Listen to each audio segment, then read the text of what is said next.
Halo Tribuners, sore ini kita bertemu dengan tokoh luar biasa untuk Semarang dan PSIS, dan waktunya ini ngopi OTW Surup, mungkin pas untuk ngopi surup nih Mas. Beliau adalah panggilannya Yoyo Sukawi ya, dia adalah CEO PSIS. Mungkin sambil ngopi dulu Mas Yoyo. Ayo, monggo.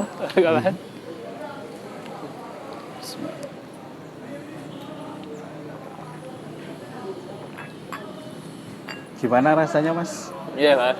Gimana rasanya? Ya mantap ya. Mantap. Sirup.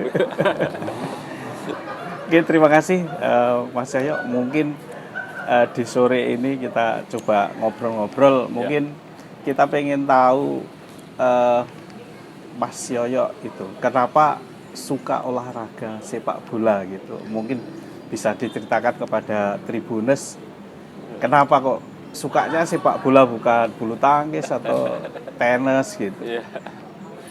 Iya. Makasih, Mas. Ya, saya suka olahraga karena dari kecil memang dunia saya itu ada di olahraga, utamanya sepak bola. Sepak bola sih. Jadi dulu sebelum Bapak Sukawi jadi wali kota, saya memang sudah jadi pendukung PSIS Semarang. Oh, udah Ya, pendukung fanatik sih. Ya, udah fanatik dari zaman dulu, dari zamannya Pak Simon Legiman itu. Saya udah nonton di Jatidiri. Jadi kecil sama teman-teman. Jadi ya pulang sekolah sore langsung, kan saya di SMP 5 dulu. Oh, SMP 5. Ya, SMP 5. Itu soalnya jalan kaki dari SMP 5 ke Jatidiri itu kan nggak sampai 2 kilo. Rame-rame sama teman-teman. Nah, zaman dulu asik banget itu kalau nonton bola. Itu dari situ kecintaannya sudah muncul.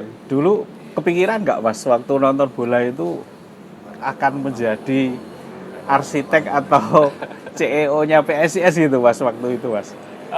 Enggak sih, enggak ada kepikiran. Cuma dulu saya pernah punya cita-cita memiliki sebuah klub profesional, karena zaman dulu itu pada saat saya SMA itu ada game komputer namanya Premier Manager. Oh, Premier Manager. Premier Manager itu kan gamenya itu isinya itu bagaimana mengelola klub sepak bola Inggris gitu. Saya udah belajar dari situ banyak. Alhamdulillah 2-3 tahun kemudian Bapak Sukawi terpilih menjadi wali kota Semarang itu. Lalu saya lebih dekat lagi ke PSIS Semarang. Lebih dekat lagi, mulai ngurusi walaupun hanya jadi pengurus biasa. Itu jadi mulai tumbuh lagi kecintaannya kepada sepak bola. Kalau di waktu main manajer Premier itu punya tokoh idola nggak Mas? Wah, waktu itu kan masih zaman dulu banget ya. Oh, masih zamannya Owen ya. Oh, Michael Owen, Rooney, masih ada Cantona itu kan masih lama banget lah zaman dulu itu. Ya. Oh gitu. Setelah berkecimpung di sepak bola, terus tiba-tiba Mas Yoyo menjadi anggota dewan. Nah, ini perjalanannya seperti apa tuh Mas? Dari sepak bola akhirnya masuk ke wakil rakyat gitulah itu. Iya, sebenarnya cukup panjang itu sejarahnya. Dulu saya megang sepak bola, megang PSIS itu masih sebagai manajer PSIS tahun 2002. Saya mulai megang PSIS sebagai manajer. Berjalannya waktu, terus saya punya pengalaman di sepak bola. Terus pada tahun 2009, puncaknya sebenarnya pada tahun 2008. Itu ada perubahan kebijakan dari pemerintah. Jadi pemerintah pada saat itu menghentikan bantuan kepada klub sepak bola. Kalau dulu dibantu APBD. Terus habis itu 2008 nggak boleh pakai APBD. Ya, nggak boleh pakai APBD. Pada saat dibantu APBD 2007, 2006, 2008 itu saya sudah mulai sering bertemu dengan kawan-kawan anggota dewan. Utamanya pada saat kita presentasi, pada saat kita memohon bantuan anggaran, pasti kita presentasikan rancangan anggarannya. Gitu. Saya presentasikan kepada beliau, para anggota dewan, ini PSIS begini. Dari situ saya sudah mulai muncul, wah berarti untuk membangun sebuah klub sepak bola Klub sepak itu bola. perlu ada keseimbangan antara political will dan juga bisnis. Jadi nggak bisa semata-mata begitu. Karena kalau kita hanya berdiri sendiri dari sisi politik nggak mendukung, pasti akan kesulitan. Nah, ini maka diperlukan keseimbangan. Maka saya tahun 2009 saya mencoba untuk maju menjadi anggota DPRD provinsi provinsi Jawa Tengah. Pada saat itu semangatnya sebenarnya cukup simpel. Pada saat itu Stadion Jatidiri itu kan, mohon maaf, pada saat itu pesing. Pesing, jelek sekali kan. Kalau kita nonton itu, wah banyak sampah dan lain sebagainya. Saya dan teman-teman supporter itu, gimana caranya ini biar Stadion Jatidiri bisa dibangun. Oke, coba Mas Yoyo nyalon jadi anggota DPRD provinsi. Siapa tahu setelah jadi anggota dewan bisa mengusulkan kepada pemerintah untuk pembangunan Stadion Jatidiri. Alhamdulillah setelah saya terpilih, saya mengutarakan keinginan masyarakat konstituen saya untuk supaya Stadion Jatidiri direnov. Pada saat itu memang masih sulit, belum bisa terwujud. Setelah tahun kedua, utamanya tahun keempat itu, baru saya berhasil mewujudkan pembangunan Stadion Jatidiri. Karena saya ada di anggota DPRD provinsi. Nah ini yang saya sebut tadi, perlu keseimbangan supaya PSIS ini maju. Ya, kira-kira begitu, Mas. Mungkin kan PSIS ini kan punya supporter fanatik, punya pemain. Ya dikatakanlah PSIS ini dikatakan klub sehat lah, katakanlah gitu. Tidak pernah ada berita gaji pemain nunggak lah. Nah ini kira-kira sebenarnya apa sih kuncinya dari Mas Yoyo sebagai CEO itu, Mas? Ya, sebenarnya begini, Mas. PSIS itu sudah bertransformasi dari berbagai macam wujudnya. Dulu PSIS mungkin di era perserikatan itu sifatnya amatir. Setelah itu masuk ke era Liga Indonesia. Pada saat itu Liga Indonesia seluruh klub menggunakan APBD. PSIS disupport oleh pemerintah. Setelah itu mulai 2008 sepak bola di Indonesia sudah berubah menjadi industri. Jadi semua klub nggak boleh mendapatkan support dari APBD pemerintah. Sehingga klub harus mandiri seutuhnya. Nah di sini tantangan cukup berat. Tapi alhamdulillah kami pemegang saham dan seluruh pengurus manajemen sepakat pada saat itu start kita pada tahun 2012. Ya 2012 itu PSIS bertransformasi menjadi sebuah klub profesional murni. Kita punya program 10 tahun, 20 tahun, lalu 30 tahun. Di program 10 tahun itu kita sebenarnya punya program awal bahwa PSIS harus membangun infrastruktur. Pondasinya dikuatin dulu. Kebetulan kita pada saat itu start ada di Liga 2. Di Liga 2, PSIS belum di Liga 1. Masih di Liga 2. Awal seluruh pendukung PSIS mungkin banyak ya, enggak seluruh ya. Banyak yang masih punya mindset bahwa nonton bola itu bisa gratisan. Kita bangun, alhamdulillah dengan supporter, kawan-kawan Panser Biru, kawan-kawan Snack, mereka punya semangat yang sama. Kita pada saat itu kita terbitkan slogan no ticket no game. Bahwa sepak bola itu harus berbayar. Setelah itu ternyata teman-teman gayung bersambut, teman-teman mendukung semua sehingga PSIS sudah mulai kuat secara finansial. Kita bangun mes, kita bangun tempat latihan sendiri, kita beli bus dan lain sebagainya. Kita kuatin infrastrukturnya dulu. Alhamdulillah sekarang udah di Liga 1. PSIS sudah kuat secara finansial dengan dengan situasi pandemi seperti ini. Alhamdulillah PSIS masih kuat berdiri tegak. Itu berkat dari kerjasama. 5 besar nggih sekarang nggih? Sekarang kita ada di posisi 5 besar. Tapi sebenarnya menurut saya itu hanya bonus saja. Karena target kita sebenarnya masih sampai tahun 2022. Kita persiapan untuk infrastruktur. Setelah 2022, nanti 2023 baru kita kejar prestasi. Kita sekarang masih tambah, kita sudah punya Stadion Citarum. Kita sewa jangka panjang dari Pemkot. Ini kita bangun lagi kita perbaiki lampunya, ruangannya kita standarkan sehingga suatu ketika PSIS main di sini bisa dipergunakan. Kita punya tempat latihan lagi telo. Ya, kita sudah punya mes sendiri. Di Indonesia itu klub Liga 1 yang sudah punya mes saja mungkin baru PSIS Semarang sama Bali United mungkin ya.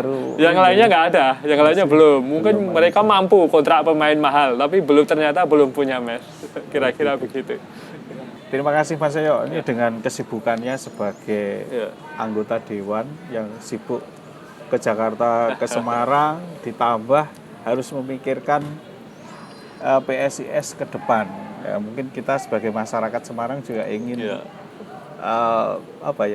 ingin luar biasa, ingin PSIS juga juara gitu. Nah ini bagaimana Mas Yoyo mengatur waktu dengan keluarga, dengan keluarga gitu, apakah istri juga sudah memahami atau untuk memberi pengertian itu gimana Mas? Ya Mas, jadi sebenarnya mungkin kawan-kawan mungkin kurang memahami. Saya itu memang posisi saya sebagai anggota Dewan DPR RI. Cuman fungsi tugas seorang anggota DPR itu adalah mewakili rakyat. Nah, rakyat yang saya wakili ini adalah masyarakat Kota Semarang. Utamanya anak-anak atau pecinta sepak bola. Sehingga nggak ada masalah. Sehingga saya membagi waktunya bagaimana? Saya bagi waktu di anggota dewan itu kan sudah diatur sebenarnya waktu. Masa sidang, lalu ada masa reses. Ya, di saat masa sidang saya pasti konsentrasi ada di Jakarta untuk membuat sidang-sidang, lalu untuk mengikuti rapat dengan pendapat, memperjuangkan RUU dan lain sebagainya. Nah, itu ada di Jakarta. Di saat masa reses seperti sekarang ini bulan Oktober November, saya ada di daerah. Kembali ke Semarang. Di daerah. Lalu di daerah masa reses ngapain? Masa reses saya ketemu dengan kawan-kawan konstituen, teman-teman pecinta bola, teman-teman supporter, warga Kota Semarang. Saya serap aspirasinya. Ya ngomong bola, mungkin kayak kemarin teman-teman olahraga itu, Mas Yoyo tolong teman-teman olahraga ini diperhatikan. Masa yang dibantu oleh pemerintah hanya penggiat pariwisata yang terdampak pandemi. Padahal teman-teman olahraga kan banyak juga yang terdampak pandemi. Liga nggak ada, kompetisi nggak ada, lalu PON juga libur ya kan. Itu bagaimana? Oke, kita perjuangkan. Nah itu fungsi tugas sebagai anggota dewan begitu. Dan kalau untuk keluarga saya rasa nggak ada masalah. Karena kami sudah dari dulu itu kita berkecimpung di dalam politik, dalam sepak bola. Anak-anak ini bisa mengikuti. Apalagi istri nggak ada masalah. Pas saya ke Jakarta dia ikut Jakarta. Pada saat Semarang ikut Semarang, begitu Mas. Nggak ada masalah bagi waktunya. Iya nggak ada masalah. Karena kita semua cinta bola kok. Cinta bola. Iya. Dan ya tadi itu saya mewakilinya ini sebagian besar adalah pecinta sepak bola. Oke, Tribunes, mungkin ini sesi yang paling ditunggu-tunggu oleh para Tribunes. Saya akan memberikan pertanyaan dengan cepat kepada Mas Yoyo. Nanti dia akan menjawab dengan cepat. Mungkin sudah siap Mas Yoyo? Sudah, siap. Yang pertama, pemain asing atau pelatih asing? Pelatih asing. Pantai atau gunung? Pantai. Infrastruktur atau SDM? Infrastruktur. Sepak bola atau politik? Sepak bola. Wisata dalam negeri atau luar negeri? Dalam negeri aja. Sate atau bakmi Jawa? Bakmi Jawa, Mas. Bakmi Jawa. Istri atau anak? Istri. Partai atau rakyat? Rakyat duluan, Mas. Terima kasih. Kenapa Mas Yoyo sate sama bakmi Jawa pilihnya bakmi Jawa, Mas? Ya, karena gini Mas, simpel sebenarnya. Kalau sate itu nggak ada bakminya, tapi kalau bakmi Jawa ada satenya. Itu aja. Jadi dapat dua-duanya. Oh iya, kalau bakmi Jawa ada. Iya, Mas. Terus yang ini pertanyaan yang digeluti setiap hari mungkin. Sepak bola atau politik? Ya. Tadi pilihnya sepak bola. Nah ini kenapa Mas Yoyo? Karena begini Mas, karena menurut saya ada di politik, bisa menguasai politik karena dari sepak bola. Dulu saya itu sebelum di sepak bola, saya ngomong aja nggak bisa. Jadi saya tuh bandel banget. Wah, balapan, gitu. Bolos sekolah, gitu. Wah, hancur lah, hancur. Gitu. Tapi begitu sepak bola, saya bisa ketemu orang, bisa baik, ngatur sikap, mengorganisir semuanya, begitu. Lalu saya bisa tumbuh, saya bisa dipercaya orang, maka saya bisa menjadi tokoh politik. Itu asal mula saya di politik adalah sepak bola. Dari sepak bola. Makanya nggak bisa saya di politik dulu baru dapat ilmu sepak bola. Karena menurut saya di dalam sepak bola itu ada ilmu politik, ada ilmu bisnis, ada ilmu strategi, persahabatan, keluarga, Jadi, semuanya terakumulasi di sepak semuanya bola. di sepak bola. Gitu. Nah, mungkin pertanyaan terakhir Mas Yoyo untuk PSIS dan Semarang, 3 kata saja. PSIS? 3 kata saja untuk PSIS dan Semarang.